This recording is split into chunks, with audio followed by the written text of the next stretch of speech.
So the Hyte Y70 Touch is the follow-up to the popular Hyte Y60. It's another dual chamber chassis, but it has larger dimensions than the Hyte Y60, which means it supports bigger graphics cards and potentially better cooling. It's also equipped with the largest and highest spec LCD screen that I've seen on a case so far. But do these features make it worth the almost $360 price tag? Let's find out.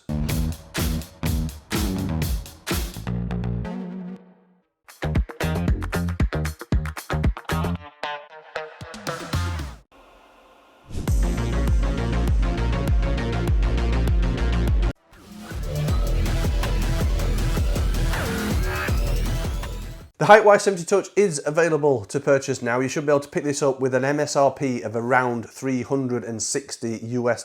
In the UK, you can get it from OC UK and it's priced around about £350. It's available in several different colours, so there's this all white or snow white version, so it's called. There's also a black and white version, a black and red version, and an all black version. The price is the same no matter which colour you choose. It features a modern dual chamber layout with 3-piece panoramic glass. The main feature obviously is the integrated 14.1 inch IPS display. It has a resolution of 4K vertical, 60 Hz refresh rate for a smooth visual experience, and 10-point multi-touch capability with extensive customization using Hyte Nexus software. According to Hyte, Y series ventilation has been optimized for lower impedance with the Y70, which means increased airflow. It also supports dual 360mm radiators in the top and down the side, and up to 320mm floor mounted fans. It's built from high quality materials such as 4mm thick tempered glass panels, and attention to detail with helpful hardware labels, reusable Velcro straps, tool-free panel removal, and extensive cable management space, perfectly placed cable routing channels, and tie-down points. Obviously, the main feature of the Hyte Y70 Touch is that 14.1 inch IPS display on the front of the case on one of the tempered glass side panels. It's a 4K vertical 60 Hz touchscreen. To use the display, it needs to be connected to SATA power, a USB 2 motherboard header, and the system's DisplayPort output. The Hyte Nexus software is used initially to configure the display. It automatically detects the display, changes the display orientation, and is used to add programs and change the display configuration. The screen can display a plethora of widgets and apps such as system info, local weather, videos, images, media player, and system apps such as Steam and Discord, to name a few. The touchscreen control is similar to a mobile phone. You can tap each widget to interact and swipe down for a control center where you can change the system settings. Tapping and holding down will maximize the widget and allow additional controls. Swiping to the side scrolls through pages. So that really is the main feature of this case, and honestly, I haven't seen a better looking display on a case before this. So let's take a closer look at the other features of the case, because obviously it's not all about the display. We do need to see what else this case is capable of. First, we'll start by removing side panels. All of these are held in position with quick release fitting, so there's no screws whatsoever. The side panel, tempered glass side panel, just pops off, and it's a completely clear tempered glass side panel, 4mm thick, so it feels quite weighty in the hand and very good quality and very firm. Top panel comes off in the same way. You just pull that up from the back and that clips off, and this is a huge vented top panel, and it includes a dust filter in there, so it's a nylon dust filter. Doesn't look like it's removable, it looks like it's fixed in position, but you can easily take the whole top panel off, so if you need to clean it, it's really easy to remove. The other side panel, again, tool-free removal, just pull it from the back and it lifts out, and like the top panel, it's got a large vented section and it includes a nylon dust filter. Again, this looks like it's built into the side panel, not removable, but like the top panel, it comes off easily, the whole panel comes off easily, and you can then clean it out as one piece. There's a couple of screws to remove from the front tempered glass panel. These are just standard Phillips screws.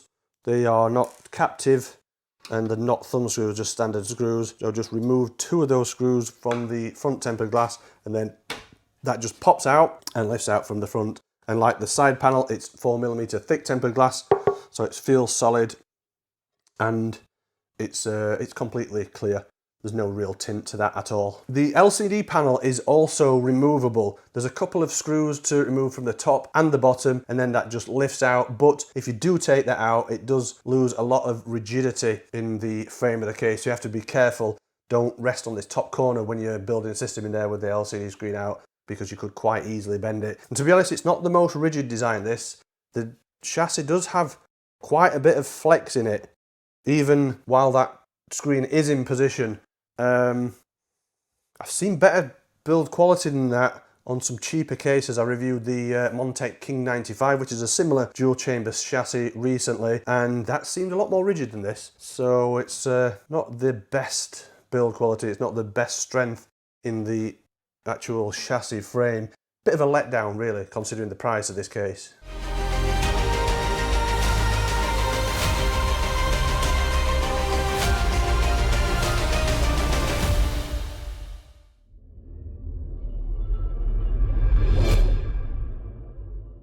So the exterior is made up of a combination of tempered glass, steel and some plastic parts. I've took the LCD screen from the front. You can see there's a couple of connections here. So there's a USB-C and a mini DisplayPort connection. You can see these cables are here and they're fed round the frame. USB cable goes to a USB 2 header. The DisplayPort comes to the back on the rear I/O, and you just connect that up to your graphics card. There is a cable that's included to do that with the accessories. You can see when you have got that display removed and there's no support around here, this is very flexible, this piece. You've got to be really careful when you're building the system not to lean on it, because you can bend the chassis if you do so. But when you put the glass back in with the screen in, it does help with the rigidity. But as I say, there is a lot of flex in this frame as it is. It's not as strong as something like the Montech King 95 or even the Lian Li 011 Dynamic. So it's just something to be aware of. Internally, he can fit up to E-ATX motherboard. So the motherboard tray supports up to E-ATX, so that obviously includes regular ATX, micro ATX, mini ITX. In terms of cooling support, so there's two radiator mounting locations, one on the top, one down the side here. On both these locations, you can fit up to a 360mm radiator. So that obviously also includes a 280, a 240, 120, or a 140 radiator. At the top you can install up to 320mm fans or two 140s, same down the side, and then in the floor, which we'll take a look at shortly, you can fit up to 320mm fans. At the top you have a removable radiator bracket. It's actually held on with a couple of thumb screws. A bit awkward to get to the thumb screws because they're right at the top of the case, and they're not captive screws either, so they do just fall out when you remove them. Then the radiator bracket can be removed from the case. You can install your fans or your radiator here. There is two locations to put this in. At the top of the case, there's two lots of mounting pegs. You can see these little pegs, they locate in holes in the chassis. So there's one right at the top, so the mount is flush with the top of the case. But you can also drop it down to a second spot, which is a bit lower. You have to pull the chassis a little bit to get it in, but that will bring it closer to the motherboard tray. So I think I'll probably just stick with the default top location, and it gives you obviously more space between the radiator and the motherboard. The side radiator mount, that's fixed in place. There's no way to remove that, so if you want to install a radiator up there, you will have to do it while it's in position. You can see included with the case is a vertical GPU mount and riser cable, because that is the only way you can mount the graphics card in the Hyte Y70 Touch.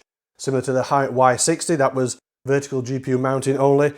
That's fine, but in the Y60, it did compromise airflow and GPU temperature slightly. Hopefully, with the improved dimensions of this case, that might be improved. The graphics card temperature might be improved. We'll check that out later during our thermal testing, but that also means you only get 7 half-size PCIe slots at the back, and you get 4 vertical full-size PCIe slots. The problem with that is if you want to install anything else, like a PCIe capture card or anything that uses a full-size PCIe slot, it's not possible. You have technically got another fan mount on the rear panel. There's no actual screw holes for 120 or 140 fans, but officially, according to the specs, you can fit up to a 140mm fan or a 120 in the rear panel. Potentially that also means you could fit a 120 or 140 radiator. Maximum CPU cooler height is 180mm. That should cover any CPU air cooler on the market. Maximum graphics card length is up to 422mm long, which is an improvement on the Y60. The maximum width is 105mm wide, but I think up to 90mm is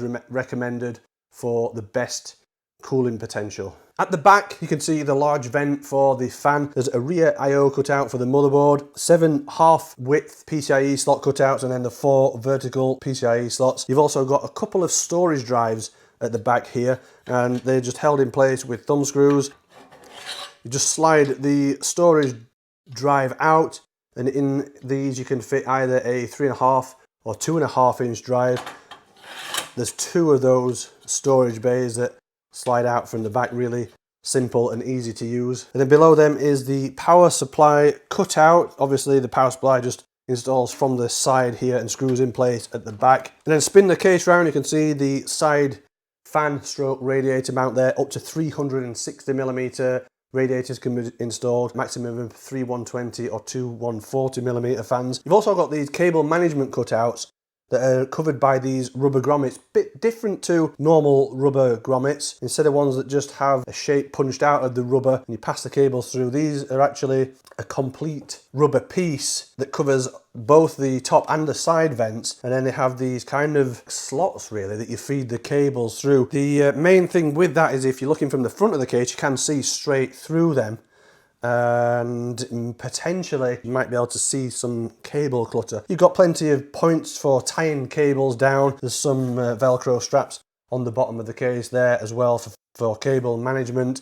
In the rear side here, the support for power supplies is up to 235mm long, so good size for even some of the high-powered 1600 watt power supplies such as the Seasonic Prime units. Pre-routed cables round this side of the system. There's the SATA power and the USB 2 for the display. There's a USB Type-C motherboard header for the front panel.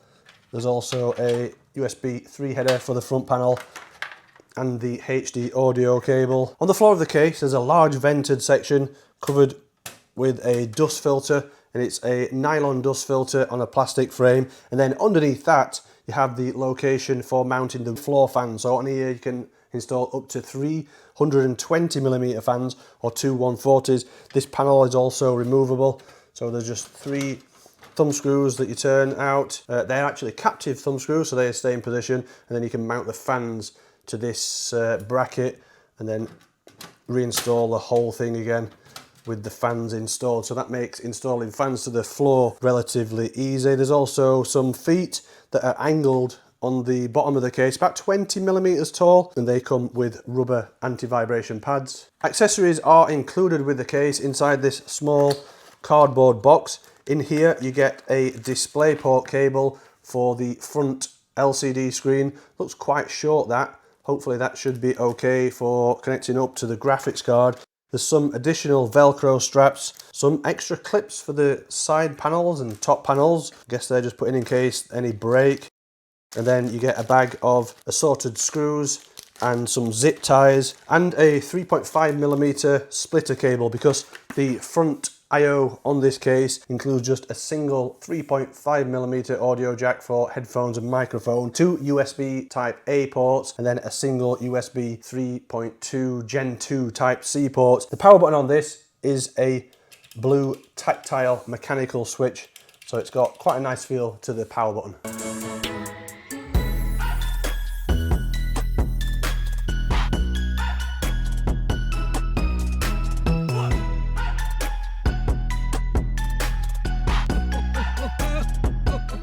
So for the test system build inside the Hyte Y70 Touch, I'm using an Intel Core i7-14700K CPU. Motherboard is the Gigabyte Z790 Aorus Pro X, so it's a white motherboard to match the theme with the system. Graphics card is a Gigabyte RTX 4080 Aero. Memory is 32 GB, so two 16 GB modules of Thermaltake Tough RAM XG DDR5 6200 mega transfers per second. For storage, it's a 2 TB Patriot Viper VP4300 PCIe Gen 4 M.2 NVMe SSD. I mounted the CPU cooler radiator, so the AIO radiator, in the roof of the case. That is the optimal location with the fans as exhaust in the Y70. It's a EK Nucleus AIO CR360 Lux DRGB, and it's the white version. Looks great inside this case in this white build. Power supply is a Seasonic Focus GX1000, so that's an 80 plus gold rated, fully modular power supply, PCIe 5 and ATX3 ready. For the fans, I have three Lian Unifan SL120s in white on the side mount, and they are as intake, so pulling air into the system. There's also three Unifan SL120s in the floor of the case, acting as intake, so drawing some cool air into the system from outside. As a whole, the build process is pretty simple. There's only really one way to build a system inside this case. Obviously, you can change the configuration of the fans, but the GPU has to be mounted vertically. There's not really any way of changing the configuration of the layout. It's pretty much set. It works well in this configuration. It looks great. I've got to say, it does look absolutely fantastic, the system built in here with these components. It's an easy case to build in with all the panels removed. You've got plenty of space to work in the main front chamber. Good access for installing fans, radiators on the top with the removable bracket. Same on the floor as well. It's pretty easy to install the fans on the floor. However, if you have three 120 fans that connect together like the Unifans, you can't put them all in as one unit, so you can't put three 120s in all connected up together. You can get away with connecting two and then putting two in and then a single one and connecting them all, but it's difficult, or I think it's impossible, to get three Unifans in when they're all connected up together. The bracket on the floor doesn't have the full amount of mounting points for the fans either if you're running three 120s. So in fact, the end fans don't have the full amount of 4 mounting screws in them. That is just how the bracket is. There doesn't seem to be any way to get all the mounting screws in. It's okay, but there is some potential that it could cause some vibration and unwanted noise without all the screw mountings in the fans.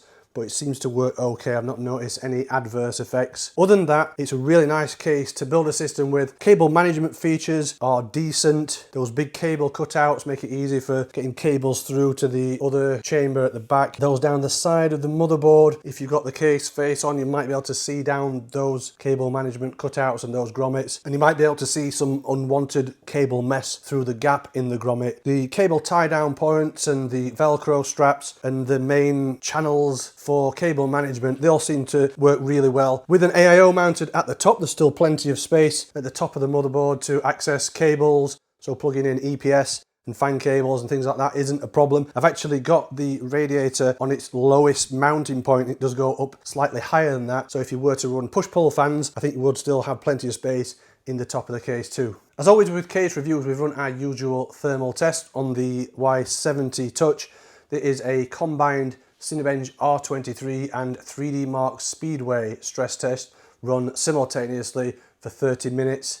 If you want to see the full testing methodology, head over to kitguru.net, where there is a written review with the full testing methodology and all the features, specifications. So if you want to see the full testing methodology, make sure you head over to the website. Hyte recommends running bottom and side intake fans and top exhaust. So we tested that configuration against a few others of our own, and the information from Hyte seems accurate. With the CPU AIO radiator mounted in the top of the case as an exhaust with bottom and side intake fans, this configuration provides optimal thermals for both the CPU and GPU. In this configuration, the i7-14700K averaged 75 degrees C delta for the duration of the test, while the RTX 4080 Aero sat at 49 degrees C average delta, which is a little higher than we would expect, but the card sits quite close to the glass side and it's restricting airflow a little, which was an issue with the Y60 and still appears to be in the Y70, albeit not as severe. The only configuration that made any improvement improvement on these temperatures was with all the case side panels removed, which is a good indication that there is some airflow restriction in the case with all the panels installed, but it wasn't significant enough to adversely affect CPU and GPU performance or cause any components to overheat or throttle. So thermal performance seems okay. With a wider graphics card like this RTX 4080 Aero,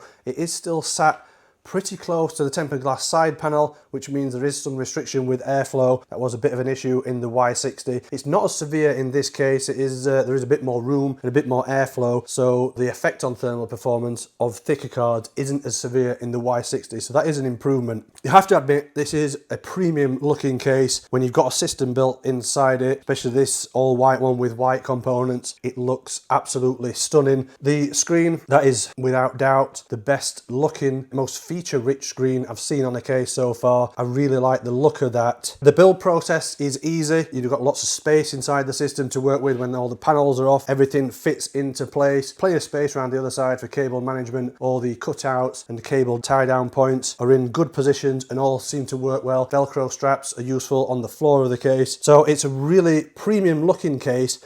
However, there are one or two problems that I had with it. The main problem I had, or one of the biggest issues I had, was with the screen. It actually, when the case was just sat on my desk, I was working on my PC writing up some notes for the video, I came back to it and the screen had actually detached itself from the case, which was a bit strange. And when I looked at it a little closer, it seems that the screen glass is only attached to the actual bezel of the screen with a couple of small strips of double-sided tape. Didn't sound like great quality. There's also a few problems with the paint job. There's a couple of blemishes in the paint, and also the white mask around the screen, there's a bit of paint or whatever it is missing from that. So there's a few issues with quality. However, we reached out to the Hyte representative to explain the issue with the screen detaching, and according to the Hyte representative, this sample is one of an early pre-mass production sample, so it's assembled by hand, and according to the Hyte rep, the LCD screens will be assembled differently to that in retail models, so that shouldn't be a problem. And the blemishes in the paint shouldn't be a problem on retail models. But if you do pick up a retail version of this case and you have any problems with the screen detaching, please let us know. I also have some reservations about the overall build quality. You saw earlier the amount of flex in the chassis frame. Even when you have a system built inside it and all the side panels installed, there is still quite a bit of flex in this frame. It doesn't seem to be built up to the same quality as something like the Montech King 95, which is considerably cheaper than this case, or even the Lian Li 011 Dynamic. They seem to have a slightly better build quality than the Hyte Y70, so I'm a bit disappointed with that, especially considering this is a case that costs $350 and £350 plus.